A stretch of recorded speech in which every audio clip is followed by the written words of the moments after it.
काल भैरव प्रकट कर लिया, काट दे ब्रह्मा जी का सिर। जिस ब्रह्मा जी के मुख से झूठ निकल रहा है, काट सिर। काल भैरव ने अपने हाथ का नखून तोड़कर ब्रह्मा जी का एक सिर काट दिया। ब्रह्मा जी का कटा हुआ सिर लुढ़कते लुढ़कते लुढ़कते लुढ़कते गया। उनके रक्त से कर्मनाशा नदी प्रकट हो गई। भगवान विष्णु ने शंकर जी के हाथ जोड़कर स्तुति कर ली, बाबा कृपा करिए, ब्रह्मा जी का कटा हुआ सिर कहाँ जाएगा? लोग अपमान करेंगे, लोग अपशब्द कहेंगे, कुछ तो कृपा करो बाबा, कुछ दया करो। शंकर भगवान बोले, इस ब्रह्मदेव ने झूठ बोला है, गौ माता ने झूठ बोला है, केतकी के पुष्प ने झूठ बोला है, और मेरी आकाशवाणी को भी झूठा ठहराया जा रहा है। ब्रह्मदेव कहते हैं, भगवान नारायण कहते हैं, आप क्षमा करो क्योंकि क्षमा की मूर्ति हो, आप कृपा करो क्योंकि कृपा की मूर्ति हो। भगवान शिव, आपका तो नाम कर्पूर घोरम करुणावतारम संसार सारम भुजगे।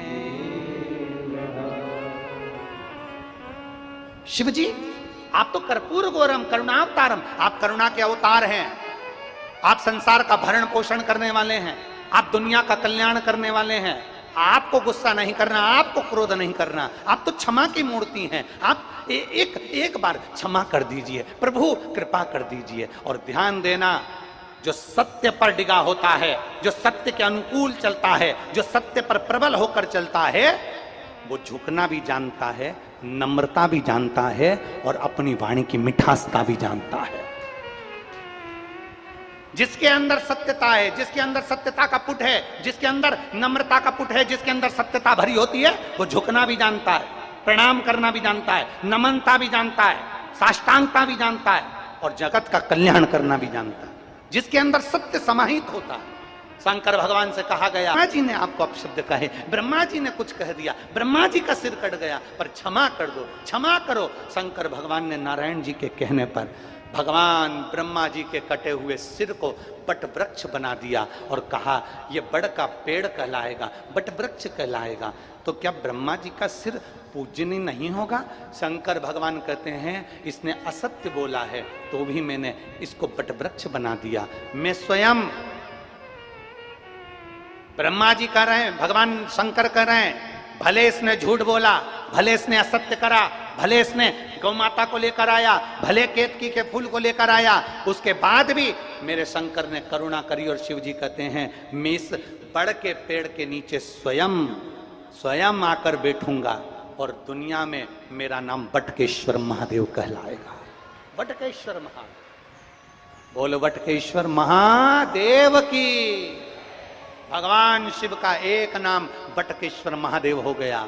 सत्य पर अपना आनंद लेने वाले भगवान शिव, सत्यम शिवम सुंदरम में रहने वाले, बड़ के पेड़ के रूप में ब्रह्मा जी के पास में जाकर बैठ गए। क्योंकि जिसके अंदर सत्य होता है, जिसके अंदर नम्रता होती है, जिसमें कहीं नम्रता का भाव होता है, वो झुकना भी जानता है। और घर स्वयं बड़ के पेड़ के नीचे, बट वृक्ष के नीचे, जब देवादिदेव महादेव भगवान शंकर बड़ के पेड़ के नीचे, बट वृक्ष के नीचे जब मेरे देवादिदेव महादेव विराजमान हो जाते हैं, बटकेश्वर महादेव के रूप में विराजित हो जाते हैं।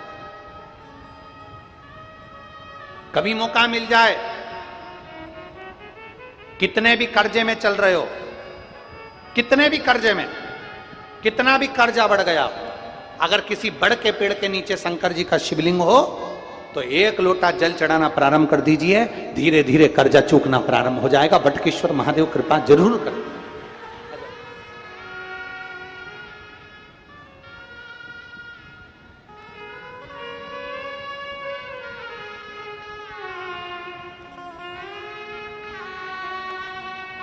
कटे हुए शीश से बने हुए बड़ के पेड़ बट वृक्ष की छांव में जाकर बैठते हैं और बड़ के पेड़ के नीचे बैठकर बड़ के पेड़ की महत्वता को भी दर्शाते हैं।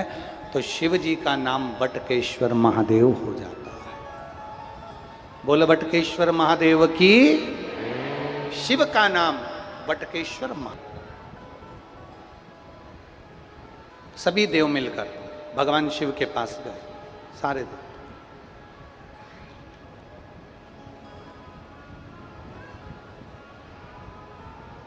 आज पूरे ब्रह्मांड जितने जितने आदिक देव हैं, सबकी सब भगवान शिव के पास जा, भगवान ओगरदानी के पास जा।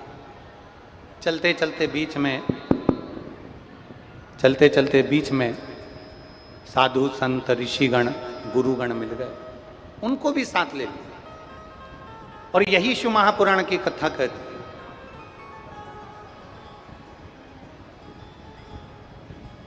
आप जितने भक्त बैठे हैं शंकर भगवान की कथा सुनने, अपने रिश्तेदार, नातेदार, कुटुंब, कबीला, परिवार वाले कभी मिलते होंगे तो कभी भूल से भी आपने एक आध बार उनसे कहा कि शंकर जी पे लोटा भर के जल चढ़ाया करो?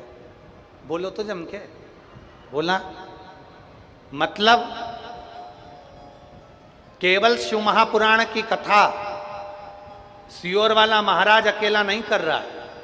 शिव महापुराण की कथा जितने श्रोता इसको सुनते हैं, शिव पुराण की कथा की बात अपने मुख से दूसरे को कहते हैं। मतलब शिव पुराण की कथा आप भी बांचते हैं। सारे के सारे देवता विराजमान हो गए।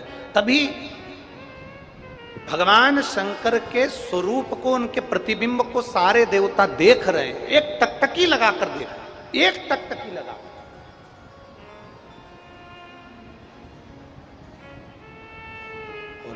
शिव महापुराण की कथा कहती है भगवान शंकर का संवाद कहता है, किसी शिवालय में जाकर अगर आप एक लोटा जल नहीं चढ़ा सकते, किसी शिवालय में जाकर आप बेलपत्र नहीं चढ़ा सकते, किसी शिवालय में आप जाकर झाड़ू पोछा नहीं लगा सकते, किसी शिवालय में जाकर आप भगवान का श्रृंगार नहीं कर सकते, किसी शिवालय में जाकर आप दीप प्रकट नहीं कर सकते, तो शिव महापुराण की कथा कहती है किसी शिवालय के सामने, शंकर भगवान के मंदिर के सामने से जब निकल कर जाओ तो उस शिवालय के सामने खड़े होकर मात्र देवादिदेव महादेव का दर्शन मात्र एक टकटकी लगाकर अगर आपने एक बार महादेव का मात्र दर्शन भी कर लिया तो भी मेरा महाकाल बाबा प्रसन्न हो जाता है, तो भी प्रसन्न मान है।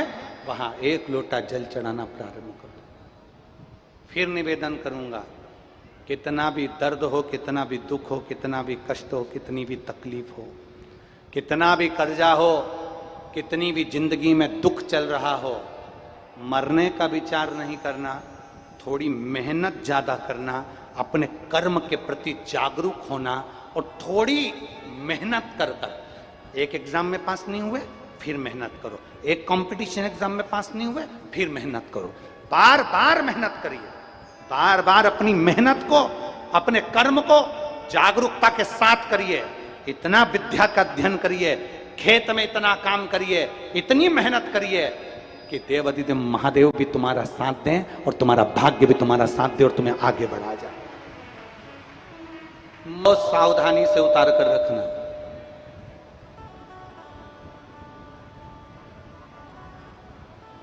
अपना दुखड़ा, अपना दर्द, अपनी तकलीफ किसी से मत कहना। अगर कहना तो अपनी माता, अपने पिता और जिस परमात्मा को तुम एक लोटा जल चढ़ाते हो उस परमात्मा से अपना दुख जरूर जाकर कहो।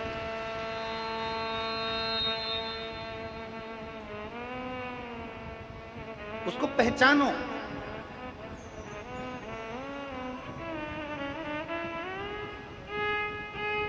उसको जानिए, शिव को पहचानने का प्रयास करिए।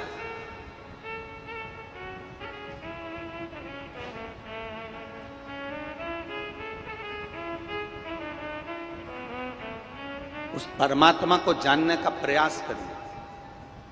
और जब हम परमात्मा को जानने का प्रयास करेंगे, जिस समय हम जान जाएंगे कि ये छोटा सा शिवलिंग जो तुम्हारे घर में छोटा सा शिवलिंग रखा हुआ है, तुम्हारे घर में जो शिवालय बना हुआ है, तुम्हारे घर के पास में जो शिवलिंग रखा हुआ है, तुम्हारे घर के पास में जो मंदिर बना हुआ है, तुम्हारे घर में के पास में जो भगवान शंकर का मंदिर है, शिवालय है, जो नदी पर, सरोवर पर, तालाब पर, कुएं के नजदीक में जो शंकर भगवान का शिवलिंग रखा हुआ है, तुम्हारे घर के अंदर छोटे से मंदिर में छोटा सा शिवलिंग रखा हुआ है। जिस दिन तुम पहचान जाओगे कि ये केवल शिवलिंग नहीं है, ये हमारे घर में हमारे माता पिता और परमात्मा का एक प्रतिबिंब बैठा हुआ है, जिससे हमें अपने मन की बात कही,